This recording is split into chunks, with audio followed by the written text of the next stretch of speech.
우리 지난 주일에는 사도행전 이 10장 전체를 총괄적으로 함께 살펴보았는데요. 오늘은 이 본문 가운데 10장 1절에서 8절까지를 집중적으로 살펴보기를 원합니다. 예수님께서 부활하시고 승천하시면서 제자들에게 예루살렘과 유대와 사마리아 땅끝까지 복음을 전하라 이렇게 말씀하셨는데, 그런데 이 복음이 예루살렘과 유대까지는 왕성하게 전해졌는데, 그런데 이 유대라는 담을 넘어서 이방인에게 전해지지 못하는 그러한 중요한 원인 이유가 있었습니다. 그것이 무엇이냐 하면은 바로 유대주의라는 아주 높은 장벽이 가로막고 있었는데요.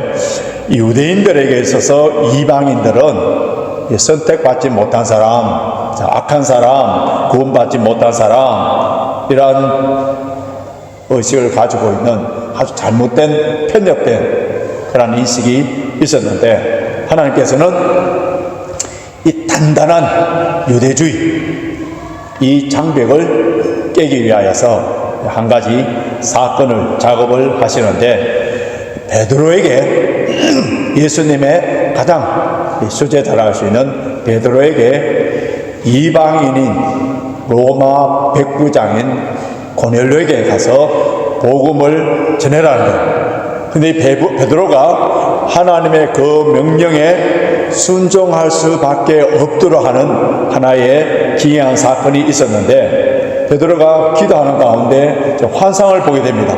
근데 환상을 보니까 하늘에서 큰 보자기 같은 그 그릇에 율법에서 부정하다고 이렇게 여겼던 그런 짐승들과 새들이 가득 차서 내려오는데, 하나님께서 이것을 잡아 먹어라 하니까 지난 주일 설교 제목 기억나죠? 주여 그럴 수 없나이다. 내가 지금까지 이런 부정한 것을 한 번도 먹은 적이 없습니다. 이렇게 말하니까 하나님께서 내가 깨끗하게 한 것을 너가 왜 속되다하냐 그렇게 말씀하신 거예요. 자, 베드로가 환상을 통해서 본 이 부정한 짐승들이 무엇이겠어요? 이방인들을 상징합니다.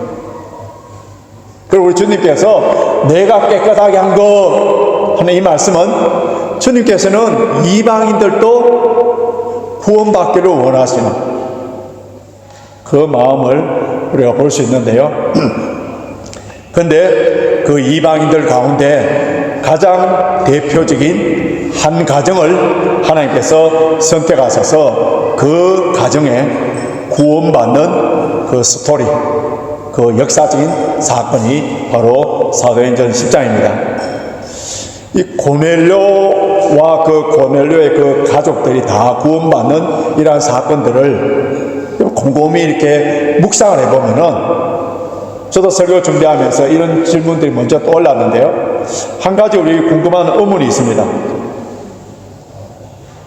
그 당시에 수많은 이방인들이 있어요. 그리고 그 유대 땅에 많은 로마 병정들이 와 있었습니다. 그런데 왜 하필이면은 로마의 백부장인 고넬료 가정이냐? 왜 하필이면은 그 많은 이방인들 가운데, 그 많은 로마인들 가운데 고넬료 가정을 하나님께서 왜 구원하시기를 원했느냐? 그가 구원받을 만한 착한 사람이고 선한 일을 많이 했기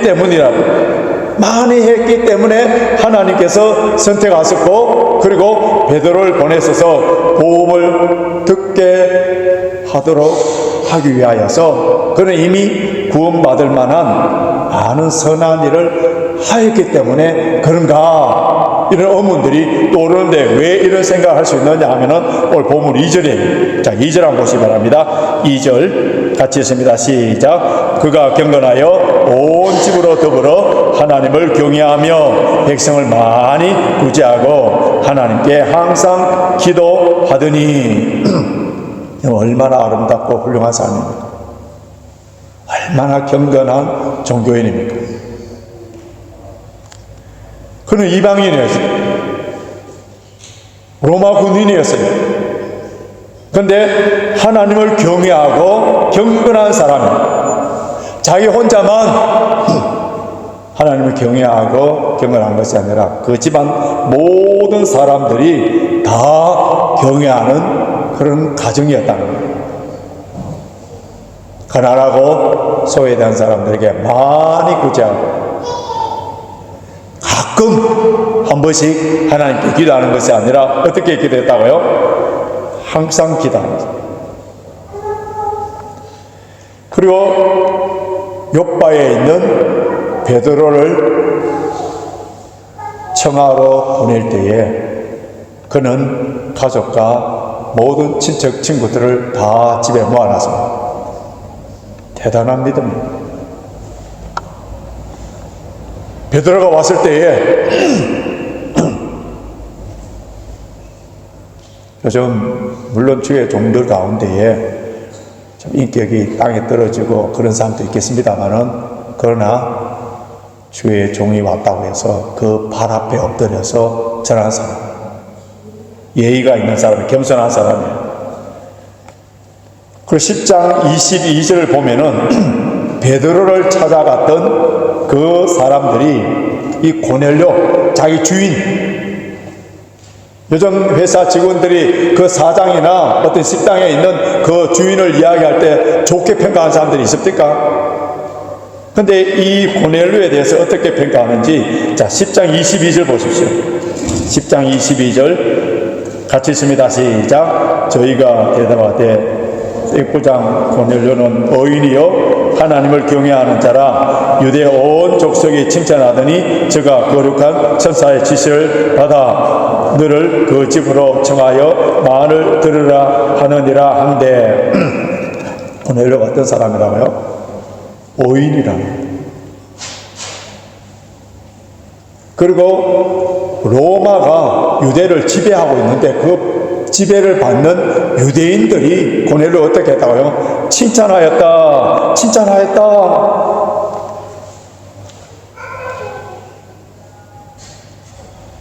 자, 우리 주변에 이런 고넬료 같은 사람이 있으면은 세상 사람들이 뭐라고 말합니까?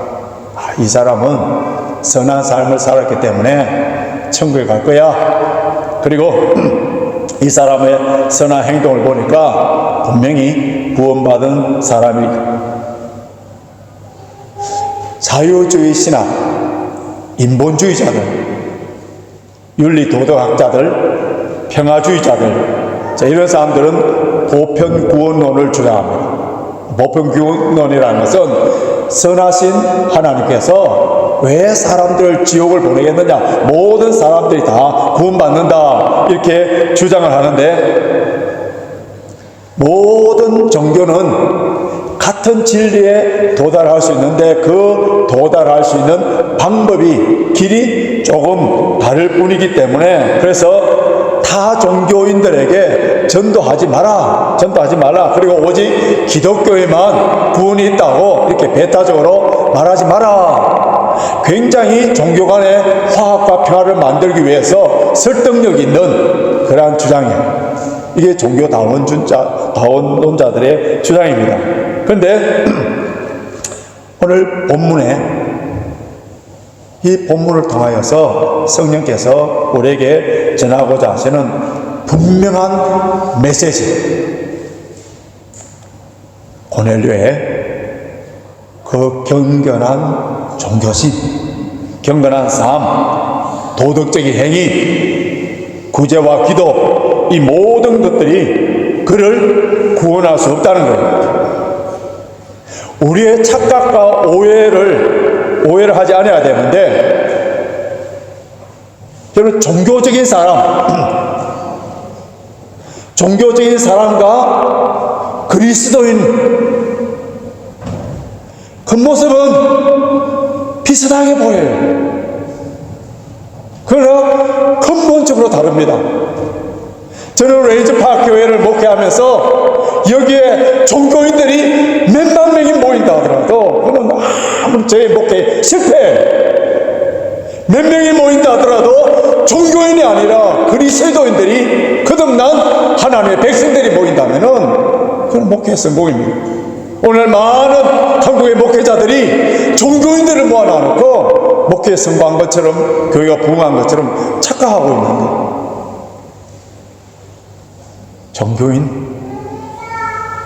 종교인들과 여러분 그리스도인은 근본적으로 달라요. 여러분 세상에서 가장 큰 오해는 자신이 가진 종교적인 행위, 도덕적인 탁월함 이런 것 때문에 스스로 구원받았다고 이렇게 생각하는 착각이에요. 여러분 고넬료도 우선 보기에는 완벽하게 구원받은 사람처럼 보입니다. 그는 종교적이에요? 경건했어요? 도덕적이었습니다. 열매를 보면 그 나무를 알 수 있다는 말씀처럼 그의 열매 맺어지는 것을 보십시오. 구원받지 아니하고는 어떻게 이런 열매들이 맺을 수가 있겠습니까? 그런데 사도행전 11장 14절 보면은 하나님께서 환상 중에 고넬료에게 베드로를 청하라고 할 때 그때 주신 말씀을 보면은 분명하게 드러납니다. 자, 우리 같이 읽겠습니다. 앞에 화면을 보시고요. 사도행전 11장 14절 시작. 그가 너와 내 온 집에 구원을 얻을 말씀을 내게 이르리라. 베드로를 청하여서 무엇을 들으라고 했습니까? 구원을 받을 말씀. 구원을 받을 말씀. 구원을 받을 말씀 뭐예요? 예수 그리스도의 십자가의 복음. 예수님께서 우리 죄를 위하여 죽으시고 부활하시고 성천하셔서 다시 오신다는 예수 그리스도의 보혈로만이 죄사함을 받는 그 복음을 듣고 믿을 때에 하나님의 은혜로 구원받게 되는 거예요. 만약에 고넬료의 이 종교적인 열심, 그의 경건과 기도와 구제가 이미 그를 구원하기에 충분했다면은 하나님께서는 내 기도와 구제가 너를 구원하였다 이렇게 말씀해야 되지 않겠습니까? 그런데 베드로가 와서 전할 말씀, 예수 그리스도의 십자가의 부활의 그 복음을 들어야만이 비로소 너와 내 집이 구원을 받는다 이렇게 말씀하십니다. 찰스 스펄전 목사님은 이 부분에 대해서 이렇게 설교를 했는데 한번 들어보십시오. 여러분의 눈물이 죄를 씻을 수 없고 여러분의 기도가 지옥 문을 닫을 수 없으며 여러분의 구제가 천국의 문을 열 수 없습니다. 고넬료의 경건은 하늘에 상달되었다 하면 그의 경건이 구원의 대가가 되었다는 뜻이 아니라 그 경건의 한계를 깨닫도록 하기 위한 하나님의 은혜가 그에게 임했다는 뜻입니다. 명확합니다. 이해가 됐습니까? 당시의 유대인들은 율법을 지키고 그리고 구제하고 기도하는 것을 구원의 조건으로 여겼는데, 그럼 고넬료는 이 유대교가 요구하는 모든 조건들 다 이행한 사람이에요. 만약에 고넬료가 복음 없이, 예수 그리스도의 십자가의 복음이 없이 이런 것들로 말미암아 구원을 받게 됐다면 유대교의 행위 구원론의 정당성을 얻을 수 있는 거예요. 그러나 하나님께서는 그 당시에 가장 경건했던, 하나님을 잘 경외했던 고넬료를 택하신 거예요. 왜 하필이면 고넬료입니까? 인간이 도달할 수 있는 완벽한 율법적 도덕적 행위로도 결코 죄의 문제가 해결할 수 없으며 오직 예수 그리스도의 십자가의 은혜가 없이는 구원에 이르지 못한다는 것을 온 천하에 증명하기 위하여서 가장 인간들 가운데 완벽한 율법적으로나 도덕적으로나 윤리적으로나 구제나 기도에 완벽의 경지에 이르는 그 한 사람을 택하여서 복음을 듣도록 하신 거예요. 그렇다면 우리 또 한 가지 의문이 생깁니다. 자, 4절 보시면은, 자, 4절 한번 보십시오. 다시 본문 4절. 우리 4절 같이 읽겠습니다. 시작. 고넬료가 주목하여 보고 두려워 가로되 주여 무슨 일이니까? 첫사 가로되 내 기도와 구제가 하나님 앞에 상달되어 기억하신 바 되었으니. 이 말씀이 무슨 말씀이겠어요? 기도와 구제가 하나님께 상달되어서 기억된 바 되었다 했는데, 그것은 고넬료의 기도와 구제가 하나님께서 어떻게 한다고요? 고넬료의 그 공로를 다 인정하고 계신다, 그 말씀이거든요. 자, 우리의 모든 기도가 하나님께 상달되기를 다 원합니다. 여러분, 기도를 해서 다 똑같은 기도는 절대로 아니에요. 하나님께 상달되는 기도가 있는가 하면은 자기 과시나 외식으로 드리는 기도들은 하나님께 상달되지 못합니다. 여러분, 새벽에 일어나서 간절한 마음으로 목적껏 하나님께 울부짖는 기도를 드릴 수 있고, 때로는 방언으로 기도하고, 때로는 금식하면서 하나님께 부르짖었는데도 하나님께서 듣지 않는다면 얼마나 처참한 일이겠어요. 근데 고넬료의 기도는 하나님께 상달되어서 기억하신 바 되었다. 기억하신 바 되었다는 이 헬라어 원어는요, 기념비가 되었다, 추억이 되었다, 그 말씀인데, 이 고넬료의 기도가 얼마나 아름다웠던지 하나님께 향기로운 제물이 되어서 어떻게 했다고요? 하나님 마음에 영원히 남을 수 있는 그런 기념비처럼 새겨졌다는 거예요. 그럼 고넬료의 기도가 어떤 기도였길래 하나님 앞에 기념비처럼 그렇게 남게 되었습니다. 다시 4절 보시면요, 선사가 고넬료에게 내 기도가 하나님 앞에 상달하여 기억한 바 되었다 하지 않냐고 뭐가 있습니까? 내 기도와 구제가 상달되어서 하나님 앞에 기념비가 되었다 했는데, 이 고넬료는 단순한 입술의 기도만이 아니라, 고넬료의 기도는 그 기도와 함께 삶이 동반된 그런 기도였다는 거예요. 그 사랑의 실천 중에 하나가 구제라고 나오는데요, 이 구제라는 단어도 헬라어 원어로 분석해 보면요, 구제 행위 그 자체만을 이야기하는 게 아닙니다. 이 단어에서는 구제 행위를 수반하는 자비로운 마음, 그 순수한 동기, 이것을 다 포함되어 있는데, 즉 사람들을 향하여 긍휼히 여기는 마음, 하나님 아버지의 마음, 그 마음만 가지고 있는 것이 아니라 뭐라고요? 그 마음에 상응하는 그런 행함이 나타났다는 거예요. 자, 기도가 하나님께 향하는 예배, 하나님의 사랑이라면은 이 구제는 땅을 향한 실천, 이웃 사랑이라 할 수 있는, 그리고 고넬료는 이 둘의 균형이 아주 밸런스 있게 잘 갖추어진 그런 사람이에요. 이와 같은 사실들을 통하여서 우리에게 깨우쳐주는 그런 교훈이 있는데요, 하나님께서는 우리 인간의 구제 행위 그 자체만 보는 것이 아니라는 거죠. 이것을 불쌍히 여기는 마음이 없는 그런 가운데서 자기 자신의 과실을 위한, 뿐만 아니라 다른 사람에게 더 내가 어렵다, 도덕적으로 탁월하다 하는 것을 보여주기 위한 구제 행위가 세상 가운데 얼마든지 있다는 거예요. 때로는 악한 자들도 위선자들도 후하게 내놓을 수가 있어요. 이런 것을 보고 사람들은 감동을 받는데, 그런데 아무리 많은 것을 가지고 가난한 사람들에게 베푼다 하더라도 하나님께서 기뻐 받으시는 구제가 아닌 것은요, 사랑에서 나오지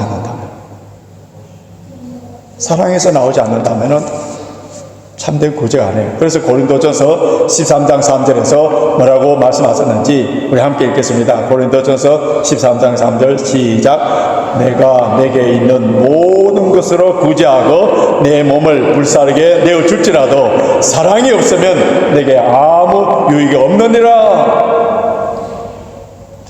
여러분, 모든 것을 다 구제하고 자기 몸을 불사르게 내어준다 하더라도 그 동기가 순수한 사랑이 아니라면은 아무것도 아니랍니다.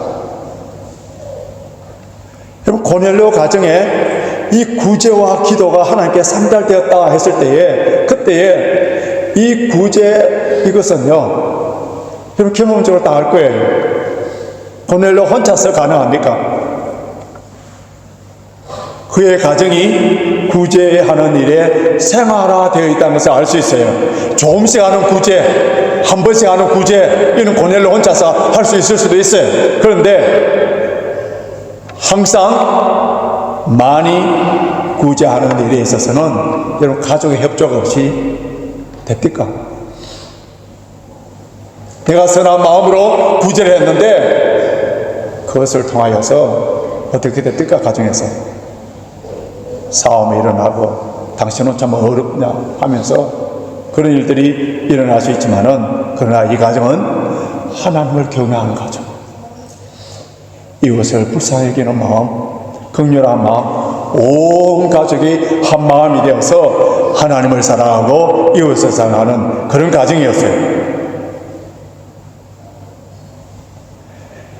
우리 20세기의 최고의 복음주의자, 이 한국뿐만 아니라 영국에 많은 선한 영향력을 끼쳤던 존 스토트 목사님이 이 고넬료의 기도와 구제와 이것이 구원과의 어떤 관계가 있는가 아주 명확하게 신학적으로 잘 표현했는데 한번 들어봐 보십시오.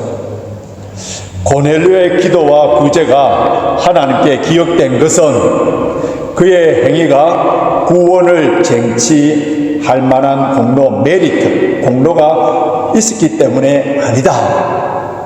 그것은 하나님께서 그의 심령 속에 이미 은혜로 심어 놓으신 영적 갈망의 표시, 사인이었을 뿐이다. 분명히 성경에서는 가르쳐주고 있습니다. 로마서 3장 11절 12절 보면은 깨닫는 자도 없고 하나님 찾는 자도 없고 다 치우쳐 함께 무익하게 되고 선을 행하는 자가 없나니 하나도 없다. 인간의 본성적으로 하나님을 찾을 수 있는 사람은 인류 가운데 한 명도 없다는 거예요. 이방이었던 고넬료, 백부장이었던 이 고넬료, 하나님을 두려워하고 가난한 사람들에게 구제하고 하나님께 기도했던 것, 그 근본적인 원인이 무엇이냐면요, 앞에 화면 보십시오. 이 선행적인 은혜, 신학적인 용어로 좀 어려운데요, 우리 장로교 교리에서는 칼빈은 뭐라고 했느냐 하면은 이것을 불가항력적인 은혜, irresistible grace, 이렇게 표현했는데, 이 말은 뭐냐면은 내가 하나님을 택한 것이 아니라, 선택한 것이 아니라 하나님이 먼저 나를 찾아와셔서 마음을 열어주시는 은혜랍니다. 이게 얼마나 중요하죠. 하나님께서는 창세전에 고넬료를 선택하시고 그의 마음에 하나님을 갈망할 수 있는 그 마음을 주시고 구제할 수 있는 은혜를 주셨는데, 그래서 마침 베드로가 그 집에 찾아가서 예수 그리스도를 믿게 하는 복음을 전해서 구원을 받게 된다. 그렇기 때문에 사도 바울처럼 나의 나 된 것은 하나님의 은혜, I am who I am only by the grace of God. 우리 즐겨 부르는 찬송가 405장 존 뉴턴 목사님 말해요. Amazing grace, Amazing grace. 나의 나 된 것은 하나님의 은혜라고 조금이라도 생각하고 그것을 잊어버리지 않는다면 우리 어떤 현상들이 일어나는지 아세요? 겸손합니다. 겸손할 수밖에 없어요. 그리고 그 은혜에 항상 감사합니다. 우리가 구원받은 것, 여러분 어제까지만 하더라도, 지난주만 하더라도 오늘 예배에 나올 수 있는 그런 형편과 조건이 안 되는 사람들이 얼마나 많습니까? 오늘 예배에 들을 수 있다.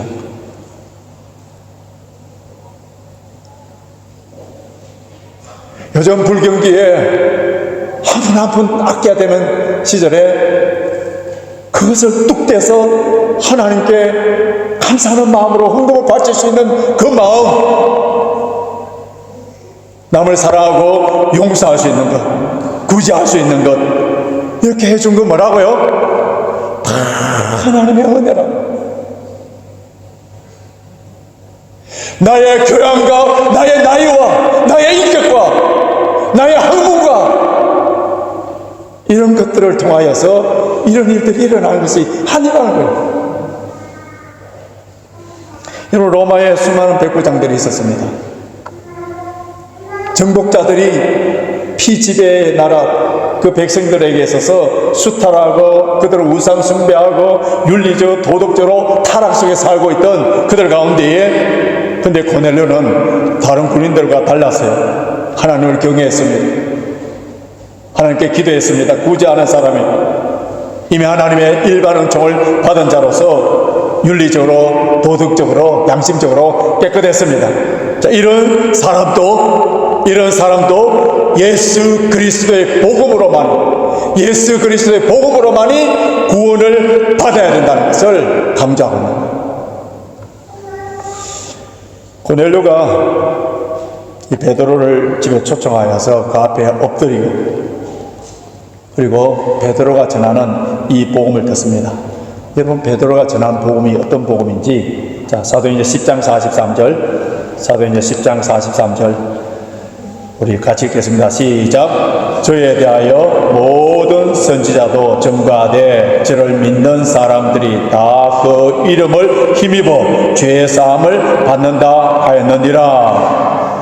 여러분, 고넬료의 이 경건과 구제와 기도, 이것이 죄를 사함 받는 게 아니에요.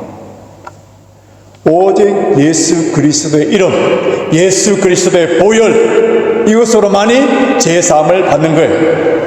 베드로가 이 복음을 전할 때에 그곳에 성령이 임하신 거예요. 방언이 터지고. 그래서 베드로가 그 사람들에게 세례를 베풀어서 놀라운 일이 생겼는데, 자, 고넬료의 그의 온 집안이 선한 일을 하고 이런 일들을 했기 때문에 성령이 임하고 구원을 받습니까? 하네. 오직 복음을 들음으로 말미암아 성령께서 역사하심으로 말미암아 구원의 역사가 일어났습니다. 지난 주일에도 제가 말씀드린 것처럼 고넬료의 한 개인의 구원의 사건이 아니라 그곳에 임한 성령은 한 가정에 임한 성령의 사건이 아니라 유대에 있어서 오순절의 사건이, 이방인의 오순절 사건이 일어났고, 이 사건을 통하여서 유대주의라는 그 벽이 무너지고 이제 바울을 통하여서 복음이 땅끝까지 전파되는 그런 관문이 되는 거예요. 그렇기 때문에 이 사건이 너무너무 중요한 사건입니다. 사랑하는 성도 여러분, 오늘 우리가 살펴본 사도행전 10장 1절에서 8절까지 말씀을 통해서 하나님께서 우리에게 주시는 메시지, 주님의 음성은 분명합니다. 우리들도 언연중에 알게 모르게 종교다원주의죠, 뿐만 아니라 공로주의, 율법주의 같은 그러한 오류 속에 빠져 있으십니다. 내가 주일날 예배를 드리고 내가 이렇게 열심히 봉사하고 헌금을 하고 기도를 했기 때문에, 그래서 하나님이 나를 귀하게 보시고 당연히 복을 주셔야 됩니다. 여러분, 이런 발상 자체가 바로 우리 안에 숨어있는 변형된 율법주의, 변형된 구원론적인 착각이에요. 여러분, 반드시 기억해야 되는 것은요, 우리가 드리는 그 어떤 거룩한 기도와 우리가 실천하는 그 어떤 숭고한 봉사와 희생이라 하더라도 예수 그리스도의 피 묻은 십자가 없이는 하나님 앞에 단 1초라도 설 수 없는 더러운 목과 같은 것. 오늘 본문은 우리는 경건에 있어서의 봉사나 구제나 그럼 하지 말라, 그런 의미는 아니에요. 오히려 우리의 경건과 봉사, 구제, 이런 것들의 동기를 바로 잡아주고 있습니다.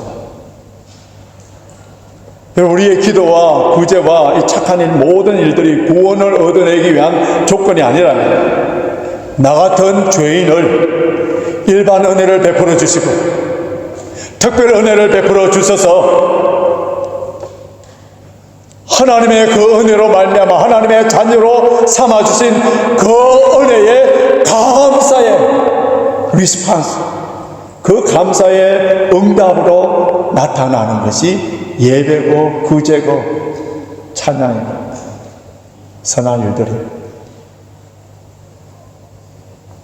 만약 여러분 삶에 기도와 구제와 아름다운 열매가 있다면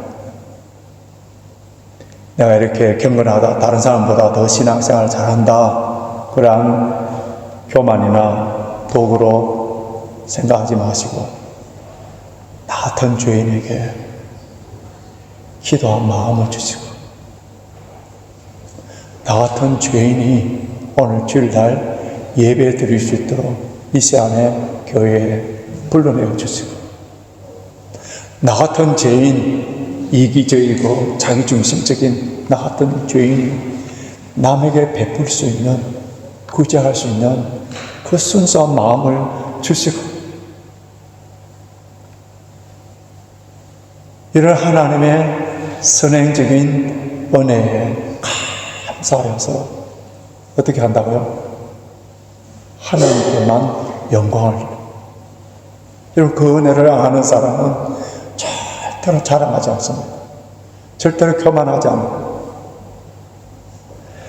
오네프 목사님은 그리스도의 사귐에 대해서 이런 말을 했는데요. 그리스도를 통해서, 그리스도 안에서, 그리스도 때문에 이루어져야 된다. 그리스도가 없이 너와 나의 사귐은 그리스도인의 사귐이 아니라는 거예요. 내가 이웃을 향하여 사랑을 베풀고 구제하는 것은 그리스도 때문이라는 거예요. 그리스도께서 나를 사랑하시기 때문에 내가 사랑하고 그리스도가 나를 위하여서 십자가에 돌아가 주셨기 때문에, 생명을 주셨기 때문에 내가 내 이웃을 위하여 물질을 내놓으며 구제한다는 거예요. 그래서 그리스도 안에서 행해지는 그 선행과 구제만이 참된 사랑과 구제라는 거예요. 그리스도를 벗어난 그런 사랑과 구제는 다 자기 자랑이에요. 어떻게 보면 교만해요. 자기 윗선이에요. 그리고 이 자리에 나는 죄가 너무 많고, 그리고 나는 고넬료처럼 경건하게 살지 못하기 때문에 하나님 앞에 감히 나갈 수 없다고 이렇게 낙심하는 분이 있습니까? 오늘 말씀의 핵심은 뭐죠? 오늘 말씀의 핵심이 무엇입니까? 구원은 고넬료처럼 경건한 자가 얻는 보상이 아니에요. 구원은 아무런 자격 없는 자에게 하나님께서 값없이 주시는 선물이기 때문에, 그래서 고넬료의 경건과 기도와 구제로도 구원받지 못하였는데 하나님께서는 이런 구제와 경건과 기도가 없이도 그 은혜로 나를 구원하여 주신 그 은혜에 감사하며 그 은혜를 찬양해야 됩니다. 오늘 이 시간에 우리 모든 도덕적인 자만들, 그리고 종교적인 행위의 그 갑옷을 다 겉옷을 벗어버려야 합니다. 내가 이만큼 했습니다, 내가 열심히 다른 사람보다 특심입니다 하는 그 종교적인 열정, 공로의식, 이 십자가에 다 묻어버려야 돼요. 오직 비참한 죄인을 향하여서 손 내미시는 그 예수님의 십자가 은혜만을 붙잡아야 되는 거예요. 여러분, 고넬료의 경건도, 고넬료의 그 항상 기도도, 고넬료의 그 구제도 어떻다고요? 그 십자가 은혜 보좌 앞에 무릎을 꿇을 수밖에 없었어요. 우리의 삶도 오직 하나님의 은혜만 찬양하고 나를 구원하여 주신 그 은혜에 감사하세요.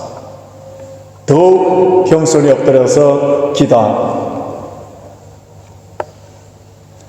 그 은혜에 감사하여서 더 많은 사랑을 베풀고 더 많은 구제하면서도 오직 주님께만 영광을 돌리고 나 같은 죄인이 이렇게 주님께 쓰임받는, 영광스럽게 쓰임받는 그 자체로만 기뻐하고 감사하는 성숙한 성령 충만한 성도들이 되시길 주님의 이름으로 축원합니다.